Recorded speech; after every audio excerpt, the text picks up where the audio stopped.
Guys, kalian pasti pernah dong ngeliat proses pembuatan sound effect dari film-film modern. Contohnya si BB-8 di film Star Wars nih guys. Untuk ngebuat suara dia berjalan, ternyata para pembuat suaranya tuh memanfaatkan bola disco kayak gini nih. Lalu kalau scene yang dijedotin kayak begini, nggak mungkin dong si artisnya itu dijedotin beneran dan suaranya direkam. Suaranya itu dibuat terpisah kayak begini nih guys.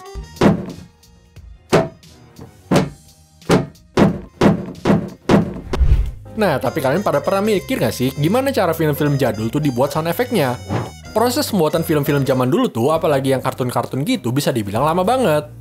Karena si pembuatnya itu harus ngegambar dulu satu-satu setiap gerakannya supaya hasilnya itu jadi smooth guys. Nah, untuk pembuatan sound effect dari film-film tersebut tuh ternyata mirip-mirip sama film-film sekarang loh.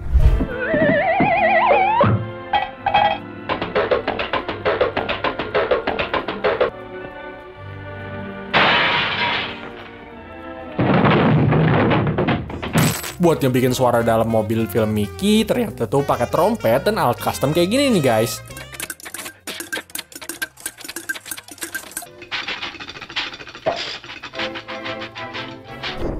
Untuk ngebuat sound effect kurcaci yang jalan gendap-gendap, ternyata pakai kulit tebal gitu yang ditekuk-tekuk.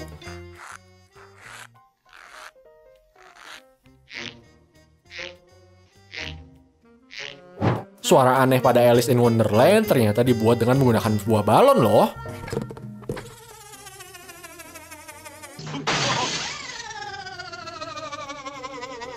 Kalian pasti ngira kalau suara kodok begini tinggal direkam kodok aslinya aja kan?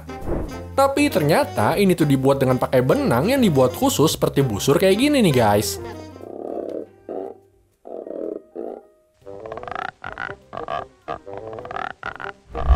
Suara hujanan badai juga bukan direkam aslinya doang tuh, tapi dibuat pakai besi-besi yang dipukul dan diputar begini nih.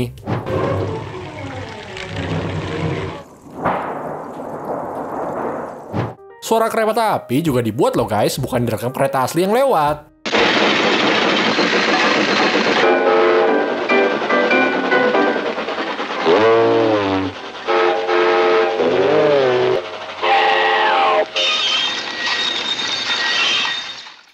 Wah, gila, kreatif banget ya guys para pembuat suara itu. Yaudah deh, segitu dulu aja ya video kali ini. Jangan lupa juga dong buat like dan share video ini kalau kalian suka. Tapi kalau nggak suka, di dislike aja nggak apa-apa.